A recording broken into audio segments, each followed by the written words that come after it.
Are you over 40 and you feel like your body has suddenly stopped responding to workouts, to diets, to supplements, even motivation? This episode might explain why. It's not your willpower, it's your wiring. Peggy Moore is back. She's a functional medicine practitioner and founder of More Health and Wellness. And she is now integrating DNA based personalized wellness to help women finally stop guessing and to start working with their biology instead of against it. So stay tuned. This episode is going to be so powerful. We're going to be explaining such in-depth things, and maybe you're going to understand why your current regime is not working. Peggy, it's so great to have you back. I'm a woman over 40. I have recently noticed that some of the things that used to work are not working anymore. Man, why does that happen? That I'm over 40 myself, and I totally get it. And I think, first off, the most important thing, because I feel like so many women have been gaslit or ignored or pushed off by conventional medicine when they go in and they talk about their different symptoms. And I remember telling a doctor once that I just feel teeny all over. I feel like jittery, and it was a she, and she basically was like, well, that's just you. And I'm like, well, that doesn't help. This is why I can't sleep. But so I think the most important thing is for women to realize that they're not imagining it and that their bodies aren't broken. After 40, excuse me, estrogen fluctuates. Cortisol, our stress hormone, hits differently. Our sleep changes, muscle mass slowly declines, and our insulin sensitivity shifts. So, like you said, the strategies that worked when we were 20 and 30, they don't work as well when we're 45 or 55. And it's not a motivation issue, it's physiology. And what I've learned in functional medicine is that midlife is when your body stops tolerating all the guesswork and it really demands some personalization. And that's where DNA testing becomes very helpful because it shows us exactly how our body processes stress, how our body processes carbs, how our body processes fat, inflammation tendencies, and how our body detoxes. So, your sister, your friend, the influencer, whoever is saying, oh, this worked for me and it works great, might not work for you. And DNA testing allows us to determine what specifically works for you. Yeah, that is so important because every body is so different. Like as a woman, there could be 50 of us standing in a row, and something that works for one of us may not work for any of the other 49. Maybe some it'll work for two people. There's so much generalization in the wellness industry, and there's so many so-called experts out there now that are pushing these one size fits all products that aren't working, and they could actually be causing you harm if you don't do the proper research, right? For me, I'm super scared of needles. I've been putting off blood work for quite a long time, and it's embarrassing almost because it's so silly. It could really be impactful, but how do you collect the DNA? Like, how does the DNA testing work? So this is a great question, especially since you're scared. You said you were scared of needles. DNA testing is done with a saliva test, actually. Beautiful. So yeah, the test comes straight to your home. You do the saliva test, you follow the instructions, and then you send it off to be tested.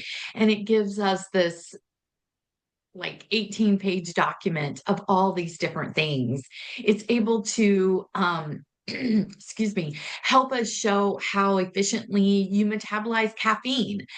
For those of us over 40, most of us have lived off of caffeine our entire life. I know I have. And so, Yep. how well does my body metabolize that? Like, is it really working for me now? Is there something that might work better, or is it actually fighting against me? how sensitive we are to stress hormones, whether our estrogen clears efficiently, how well we convert certain nutrients, and then our carb tolerance pattern. I use music as a metaphor in my business for the body. And I look at DNA as your sheet music, it is your choreography. And our lifestyle is the orchestra. And if we don't know the sheet music, then we're just guessing at the tempo.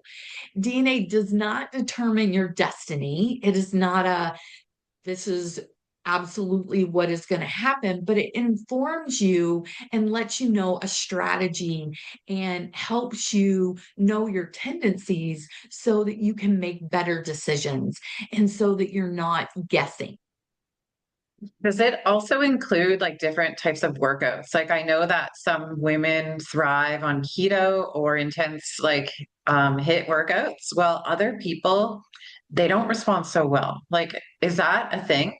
I think, well, and I think this is very important to understand. Some women metabolize carbohydrates better, some women maybe metabolize fat better.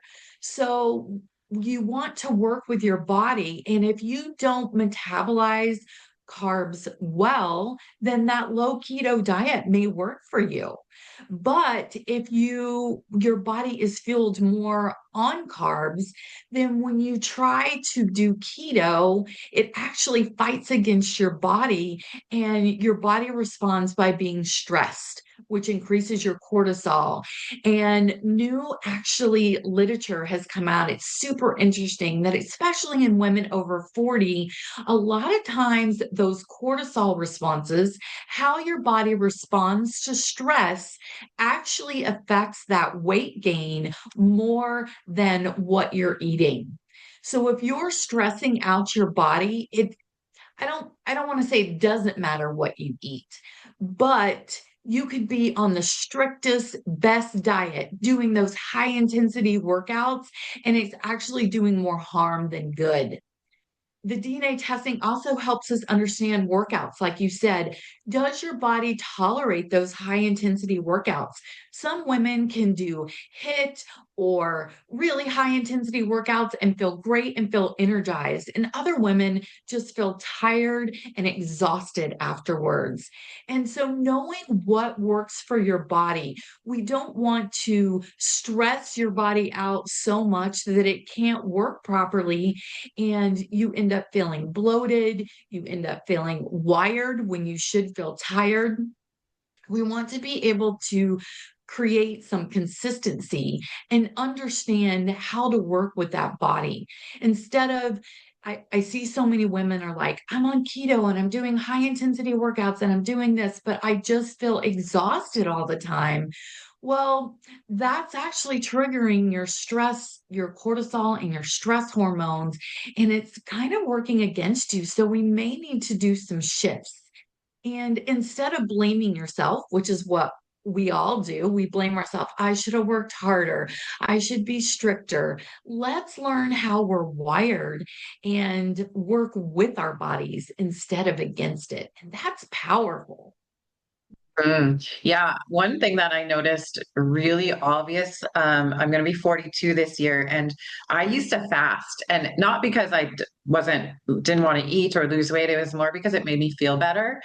But now I find when I wake up in the morning, I feel stressed. Like my anxiety level is a lot higher, and it's like my body wants to move.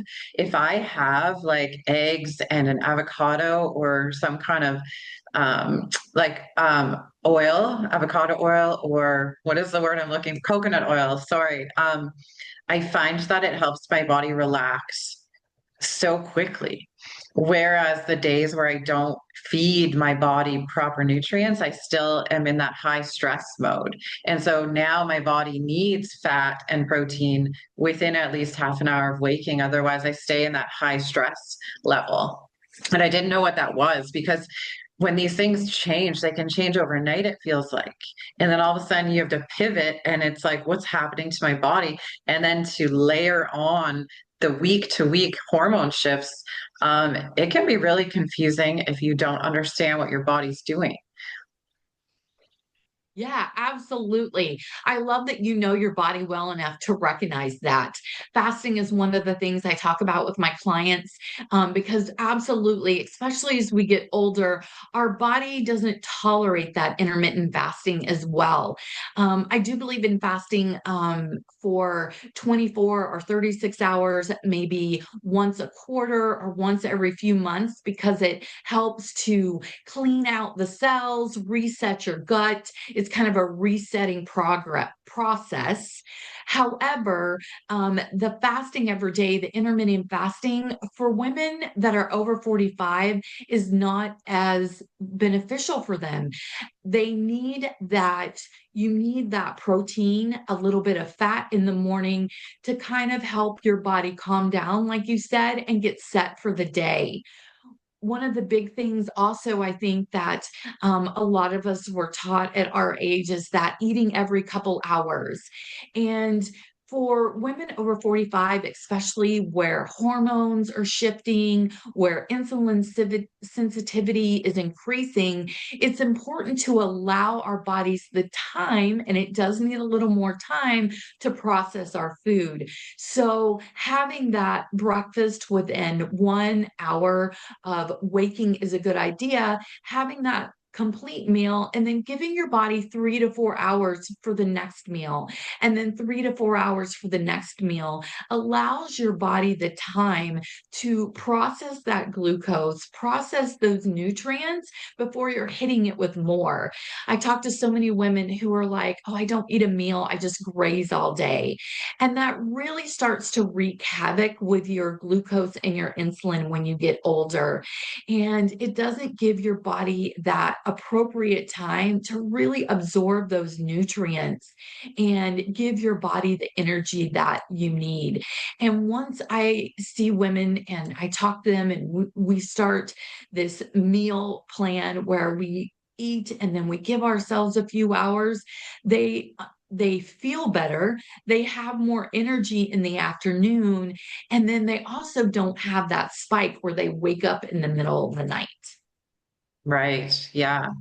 So what does DNA testing, does it replace some lifestyle work or does it refine it? Like tell us a little bit more. And for someone who has tried everything, like diet, supplements, fasting, how can understanding their DNA change the game for them?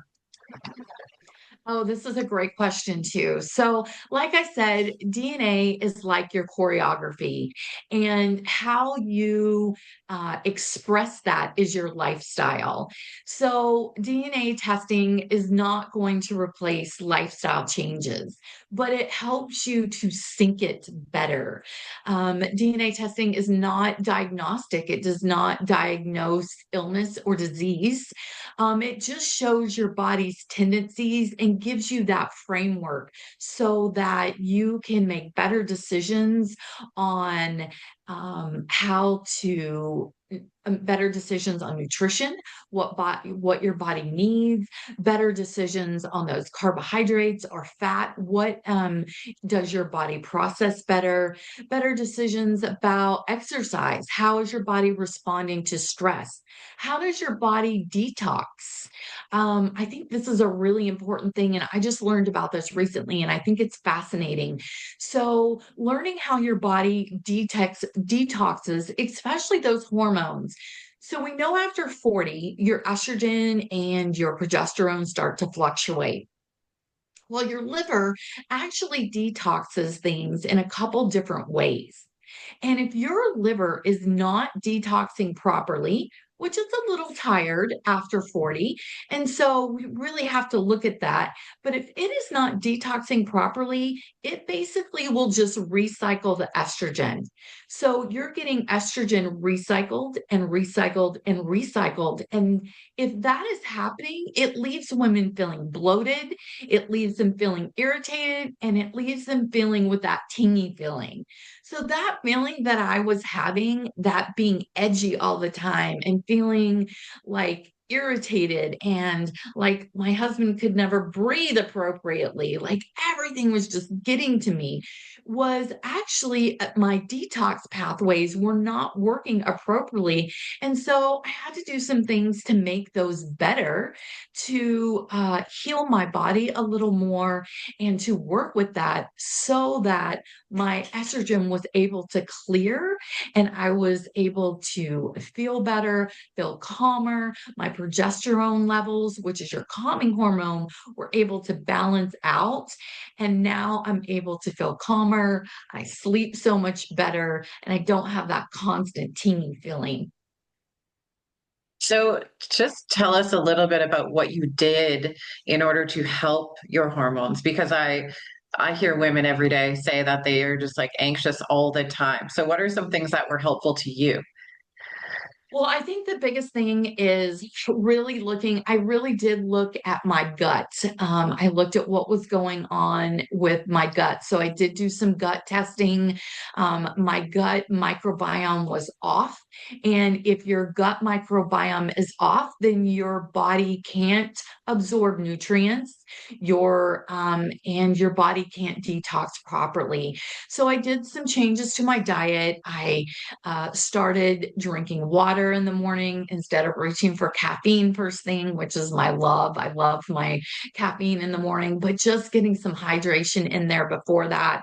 I cut down my caffeine a little bit, not a lot. It's still something that I love, and I want to have things that I love in my life. But getting more hydration to hydrate, cleaning up my diet a little bit, really looking at those processed foods. So I know we all love our sweets and our Twinkies and our Doritos and our chips or whatever is your, vice. And I'm not saying you can never have those, but recognizing how much crap, I guess, is in there and how that kind of blocks up your detox system. So, if we're putting all these foreigns, if you look at the back of a package and you can't read half the things that are on it, but you're putting that in your body can't read half the things that are on it either.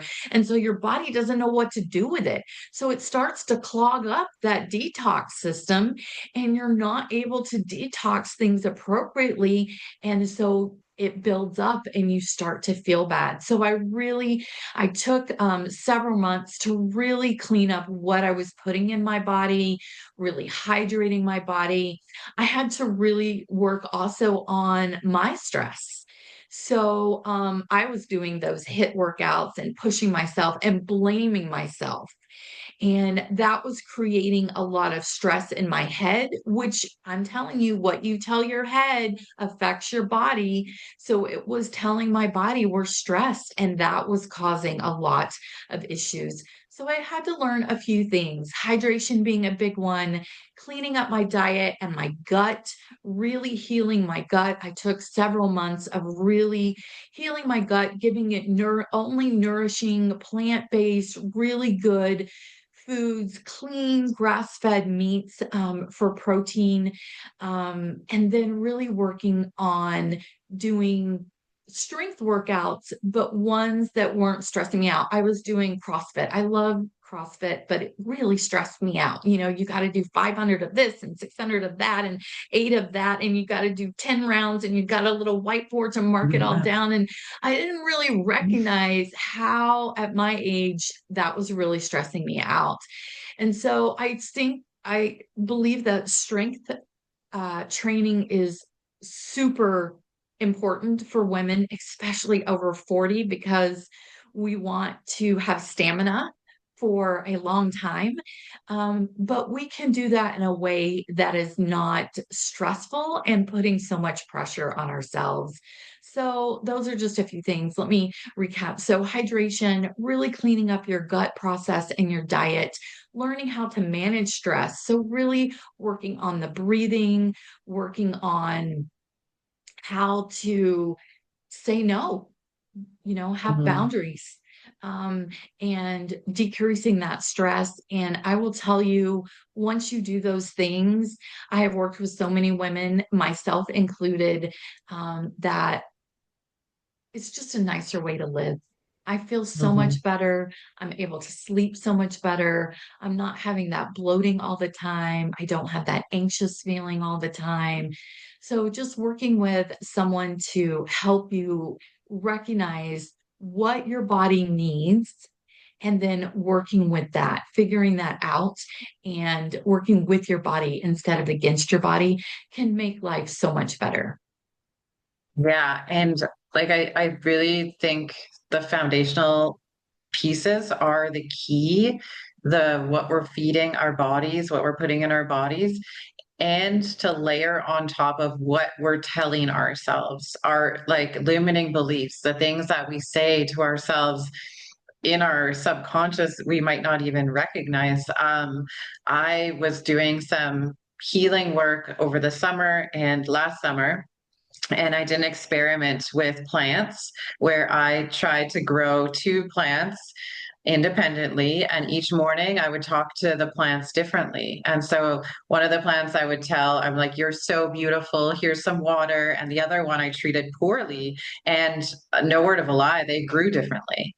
And so your body can feel the energy from those thoughts. It's like energy is powerful. It was an incredible experiment. And it really illustrated so brilliantly what words, thinking, and what we think of ourselves can do to the body. If you tell the body it's unwell, it's going to respond and be unwell. The subconscious mind doesn't know, right? It's we could Yeah. experience a memory from our 20s and our body can respond the same way even though we're safe and we're not in that environment. And so it's such interesting food for thought. Yes. Yes, exactly. So I also have a life coach certification, and I have spent time with women coaching and doing mind work, and wrapping, listening to our thoughts and really talking about what is real and what is just a thought, and how can that we make that thought more beneficial to us. How can we kind of have a webinar that I or a class that I do that's called Changing Your Story. It has a fancier name, but basically, we take a story of something that happened to us in our youth, something that we still think about, something that still causes some negative feelings, and we rewrite that story to where we are the hero instead of the victim. And it is such amazing mind work and so amazing to see women come in with something that has kind of held them back or made them feel less than for so long, to realize their own power and how they were able to overcome that and how it made them stronger. And lots of things happen in our life, and lots of things negative things happen. But when we can look at it in a light of this is making me stronger, and I'm going to take care of my body, I'm going to take care of me, it's such a different place and it feels so much better. And I absolutely agree. I think it is so important for women to recognize that. And I do feel like, oh, when you're over 40, over 50, you do start to recognize that a little bit more. And sometimes we just need a few tweaks to help us really step into our power, to create those boundaries and to say those words to ourselves. And that's why I think also DNA testing becomes in so beneficial, because it gives you that precise plan. Like I said, I meet with so many women who are beating themselves up saying, I actually have a client that I worked with a couple days ago. I was talking to her and she's like, I have spent my whole life saying, you have to do this. If you don't do this, you're not going to get better. I literally can't change my mind to be nice to myself. She was like, it doesn't work for me. And I'm like, could we just try it? Could we just try it? Because I did the same thing for years. I beat myself up for years. I think we all have times when we beat ourselves up and we say, you can just do better. You can do better. You can just work harder. But really, when you take a breath and you step back, it feels so much better. And I feel like I'm more productive now than when I was younger because I allow myself that grace. Hmm. It took me probably years, like I would say at least 2 years of continuous catching the negative thoughts and reframing. Continuous. Like I'm talking every single day, waking up and telling myself things that were positive until I believed them. But it felt really strange for the first, I don't know, even 6 months, I would say. It was like I was saying them, but my body didn't believe it. And eventually, my body started to believe it, and I would wake up and the negative thoughts would be gone, and it was positive thoughts. I even started leaving little notes everywhere. I write myself notes in my mirror in the bathroom after I have a shower. Um, just to have those little reminders of positivity everywhere because it isn't a one-stop shop. Like you really have to work on this stuff. It's just like going to the gym. The synapses in the brain have to reform and make new pathways, and creating new neural pathways is it's going to take work and repetition, just like you lift weights. I really want people to understand that, like, even though we can't see the things that we're doing, these reps count. When we move the needle a millimeter every single day, that adds up over time. Just like when you go to the gym, if you don't lift weights, you're not going to gain muscle. You have to do the same thing for your body and your mind. It's so important, and it really does help, but it does take persistence, and you need a really good coach to coach you along and keep you motivated. Yes, absolutely. I feel that that is so important. I have a coach. I love her.